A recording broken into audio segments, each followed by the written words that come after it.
We are officially 6 weeks away from the NBA draft, and reports are starting to stir up. Mock drafts are coming out everywhere. The latest mock draft is out of the Bleacher Report's Jonathan Weiserman.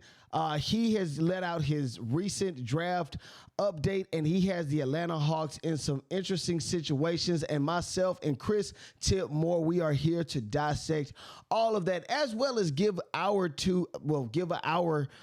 projected picks for the Atlanta Hawks in this year's draft. So it is a lot that you guys are going to be getting on this edition of Hawks Digest. So definitely, like Chris, what do you say all the time?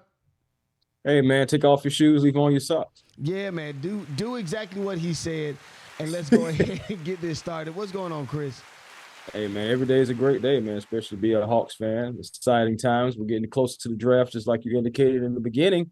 And we got some reports, man. Some people may like this. I know a couple of guys that are mentioned in this article have been mentioned by some Hawks fans, so it's time to get into it and break this all down. Now I think, it was Jonathan. Why did I think it wasn't Jonathan? But anyway, yes, Jonathan Weiserman.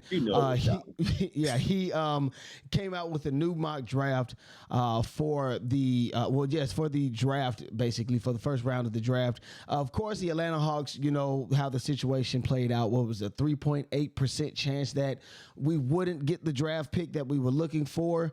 But fortunately for us, we did. Atlanta Hawks, they did get the number 13 pick from the Sacramento Kings, and I think the number 22 pick from the Los Angeles Lakers, correct? Absolutely. So, yeah, big shout out. Of course, it definitely benefits the Hawks this year. So, we went into the draft lottery with just one. Okay, we had just one draft pick, came out with two. So, listen, that is awesome, of course. Big comparisons that Mr. Weiserman is putting out on these two gentlemen as far as the Atlanta Hawks picking them up in the draft. Big comparisons. I think he compared one of the guys to Hedo Turkoglu, and we all remember how he was when he played with the Kings. He was lights out, spot up shooter. And then, of course, he compared the other gentleman to Alperen Sengun. That's how you say it, Chris? Sengun. Okay, so big comparisons, big comparisons. Do you think these comparisons are accurate? And we'll definitely get to who we're talking about. But do you think these are accurate, Chris? Well, I mean, it's tough because, those guys are established and everything. I mean, I see the potential of what they're saying for both. Now, Hedo Turkoglu, that's interesting that's very interesting because Hedo wasn't necessarily, he was a big guy, but he wasn't a big man, if that makes any sense. So we'll see. We'll see exactly how that goes, though. Okay. I mean, I'm interested in seeing this. I did see a few of these guys in different spots during the college basketball season. And definitely when I did see them, they did stick out. I will point that out. They did stick out when I did see them in those different spots. But I'm excited to see how this does pan out. But let's just go ahead and just get right into it. We're definitely going to, this is the one gentleman that is they're talking about, Danny Wolf, you said? That's Danny Wolf, man. Again, like I said, I know a lot of Hawks fans enjoy him. I'm pretty sure. Well, I mean, we can get to him in a second because he's actually projected at 22.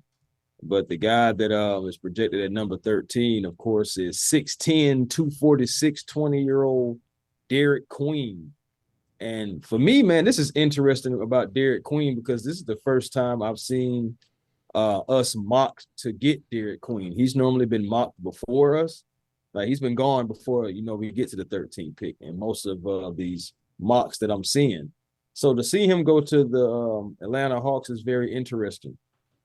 Derek Quin, he plays big, but he's versatile at the same time. He has size, strength, different things that he can do. I know he was like all Big Ten Rookie of the Year in 2024-25, and I know he was all Big Ten again this past season.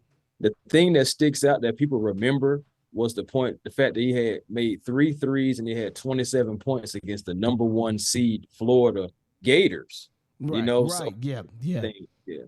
So I mean, it was a Sweet 16 exit, but they played. I believe that also elevated his role and his game. So again, Quin, he's unique, and honestly, he would give Atlanta another option in the half court. When you think about when especially like when it gets tight and we can't run, just to give guys another opportunity to score. Right. Derek Quin could come in and do that, and again, He's versatile. I mean, he's 6'10", so no, he's not a 7-footer, but he's still a big presence that possibly could even drop down to the 4 and help a play against. It just will be, okay, can he move his feet against certain 4s? Of course, that we'll figure that out.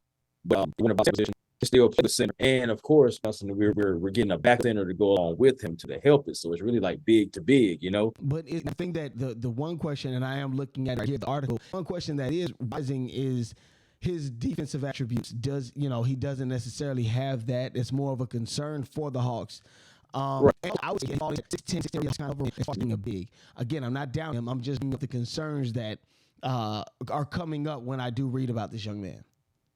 Right. Yeah. And of course, everyone's going to have a knock. It's always something that you can improve on. Even Cooper Flagg, he can work on. He's just one of the more polished prospects for guys. But at the end of the day, I like the fact that Derek Quin is linked to us because I know I was looking at him. But again, I don't know if he'll even be there.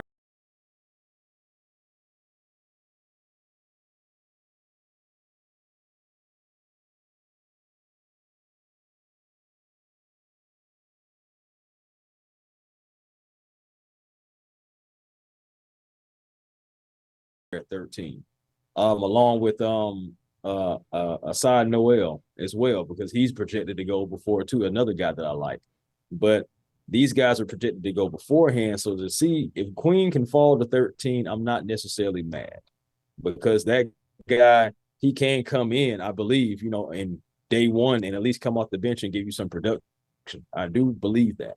And then if we're moving on to Danny Wolf, that's really like the backup. You know what I'm saying? That's the backup plan because they both can do different things. I believe that Danny Wolf is a better shooter right now than Derek Quin. If I had to choose between the two, I probably would do that. But Danny Quin, he's also like originally, I know he played with France and I know he played with Stanford as well too. So he averaged 13 points. Wait, Danny Wolf did or did Quin? No, I'm moved on to Danny Wolf now. Danny Wolf, okay. I know yeah. But I thought Wolf was at Yale at one point. Yale, he played for Yale and I think Yale and first and then Michigan. Okay. I'm not mistaken. But he does have but the guy, but I'm moving too fast because I'm thinking about a guy that I'm going to bring up. Okay. No, but Danny Wolf himself he went to Yale first. Okay. He went to Michigan. Averaged 13 points and 9.7 rebounds. We'll go ahead and say 10 rebounds. Basically. So that's a double-double. And he added a step back and a pull-up to his repertoire as well. So he can shoot the ball a little bit better. Of course, he's a junior. So he has experience, in playing ball. 7-footer. So for the guys, who want a 7-footer, this is the guy, Danny Wolf. Versatile big. I think he has to get better on the defensive end. I do, and he's not like super athletic. He's not an athletic big to me. There are other bigs that are more athletic, but for what you need him to do, starting out, I believe that he can come in and help. Yes, I do. I think he can create some shots as far as that with the Hito Turkoglu thing.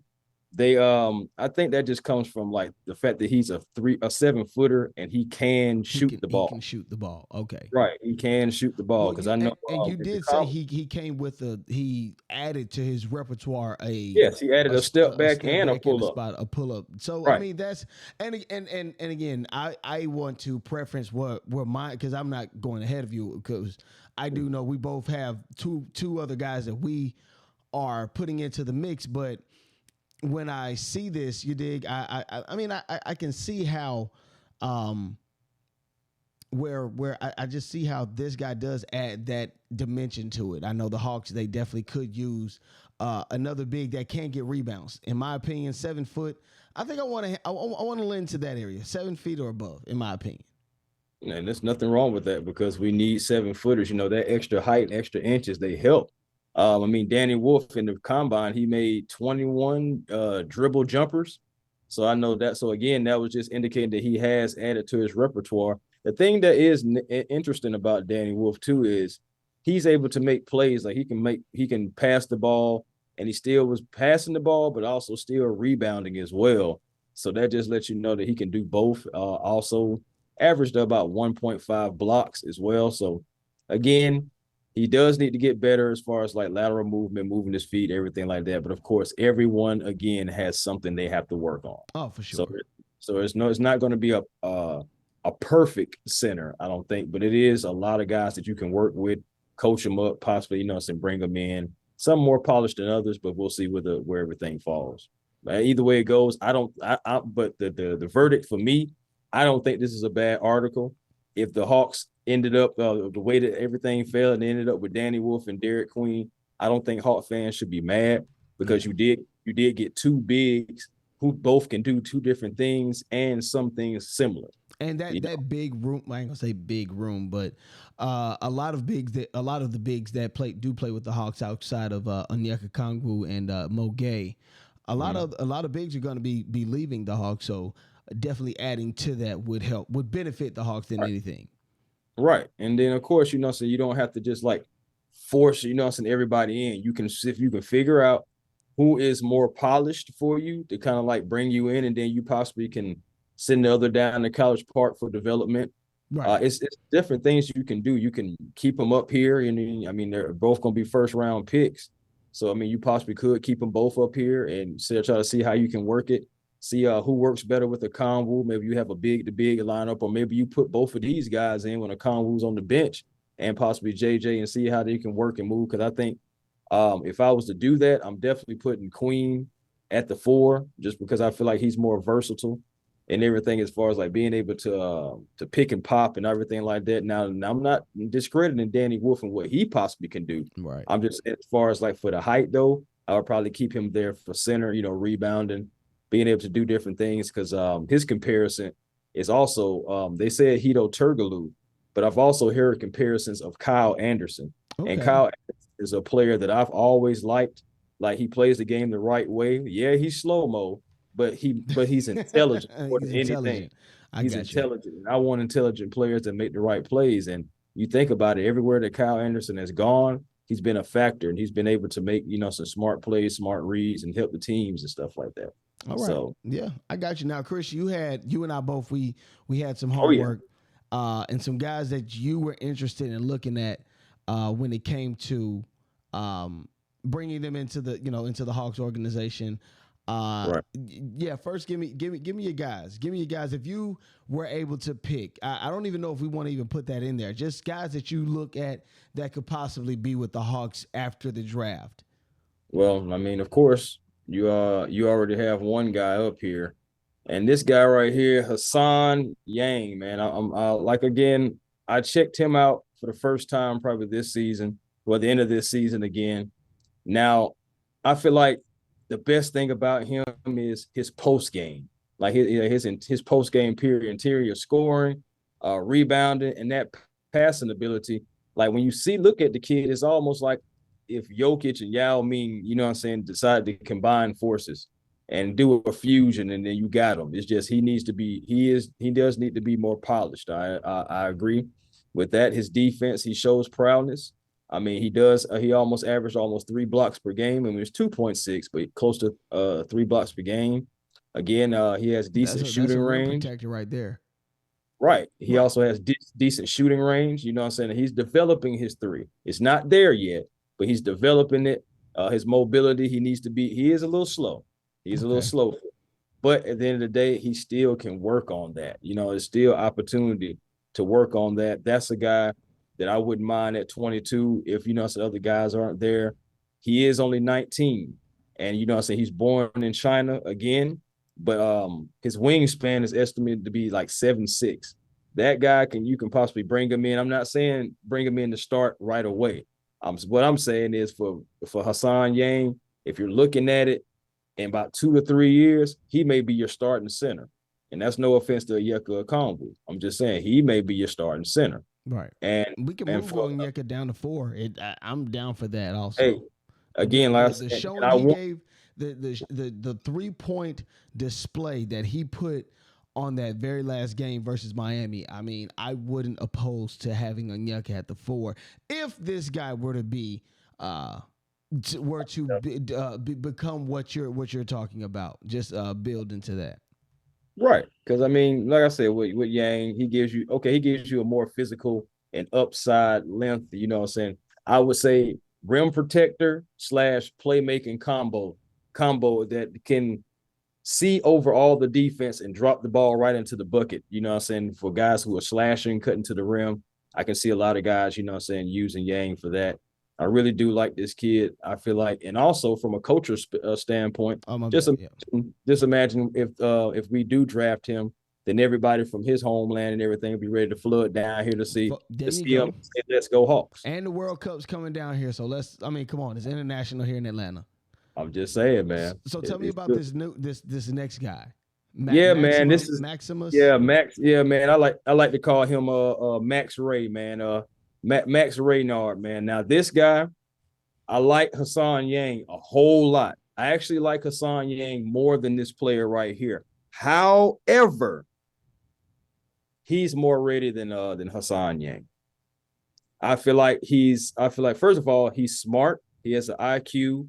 He's a stretch big. He does everything really already that Quin Snyder would like to do.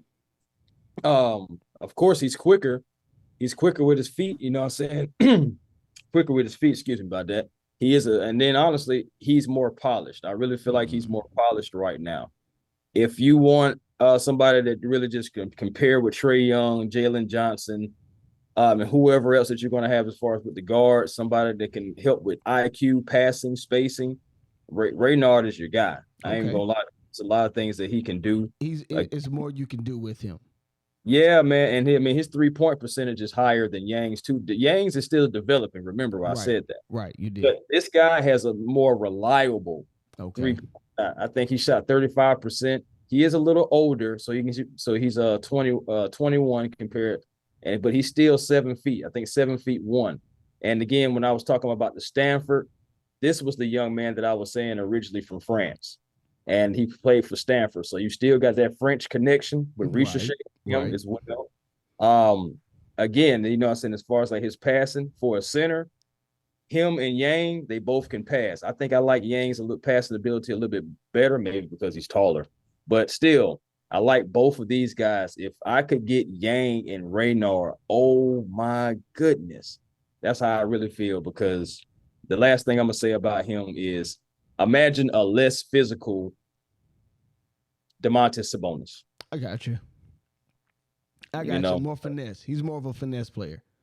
Well, but I'm telling you, he can hoop, though. Right. I'm with it. I mean, listen, my two, I think my two do definitely compare, but they're on a more smaller level. And again, I'm only going off of sight, what I've seen from these guys. Of course, Jace Richardson, of course, you have that tie to his father, who, of course, Jason Richardson, that played, with the, I believe, Warriors. But either way, this young man, I think, is a really good point guard to come behind Trae Young if the Hawks do plan on moving off of Kobe Buffkin or using him for collateral or sending him to another team, package deal, however you want to look at it. Of course, there are going to be more 3-team trades because of this next tier in what's the next tier in the CBA.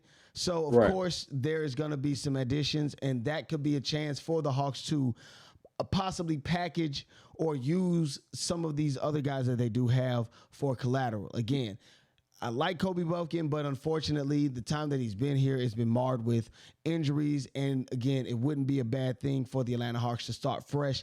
Be that they want to try to at least keep Trae Young in Atlanta. And my last one is Igor Dimin. Igor Dimin out of BYU. I saw this kid. He's popular, man. He's popular. He's really popular. I like how he plays. Adding him along with Dyson Daniels on the defensive end, that would make Atlanta scary, in my honest opinion. So I'm really just going off of just my sight and what I've seen. Again, Chase Richardson. I think it's Jace. Yeah, I think he will be a really good point guard, polished point guard to come behind Trae Young, come off of the bench. And then, of course, Igor Dimin, somebody that I just like his motor and how he goes. But I think we are running. Oh, man, we almost hit 20 minutes. That's pretty cool. But we running out of time, Chris.